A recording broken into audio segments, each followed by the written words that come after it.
কোন মানুষকে হায়াত জানিয়ে দেওয়া হয়েছিল? কোন নবীকে?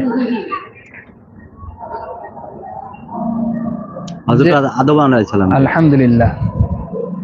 কোন সূরা একটি মহিলার নামে অবতীর্ণ হয়েছে?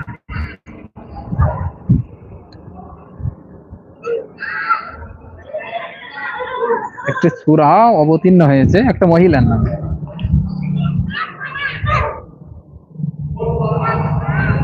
তার ছেলে ছিল স্বামী,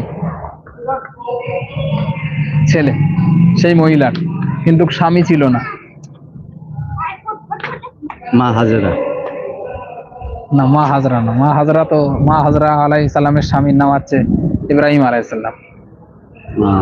স্বামী ছিল, স্বামী ছিল না কিন্তু ছেলে ছিল। স্বামী ছিল না কিন্তু ছেলে ছিল একটা, ছেলে সন্তান হয়েছিল, তিনি ছিলেন আবার নবী।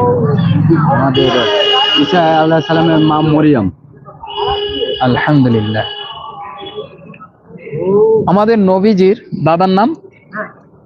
হযরত আব্দুল মুত্তালিব। আলহামদুলিল্লাহ।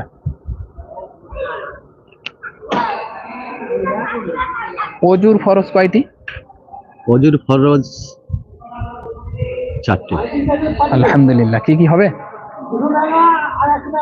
হ্যাঁ, 2 হাত কোনি পর্যন্ত ধোয়া, 3 বার গড়গড় করা, 3 বার নাকে পানি দেওয়া, সমস্ত মুখমণ্ডলকে। হয়নি, আমি বলে দিই। 1 নম্বর মুখমণ্ডল ধৌত করা, 2 নম্বর 2 হাতের কিনো সমেত ধৌত করা, 3 নম্বর 4 ভাগের 1 ভাগ মাথা মোছবা করা, 4 নম্বর 2 পায়ের গোড়ালি পর্যন্ত ধৌত করা। আমাদের নবীজি কত বছর বয়সে নবুয়ত পেয়েছিল? 40 বছর। আলহামদুলিল্লাহ। আমাদের তরফ থেকে ছোট্ট একটু উপহার, একটি আতর। আপনার অনুভূতি কেমন লাগছে? না, খুব ভালো লাগছে। দোয়া করবেন আমাদের জন্য। জি। আসসালামু আলাইকুম। ওয়ালাইকুম আসসালাম। মনে আসো। আসসালামু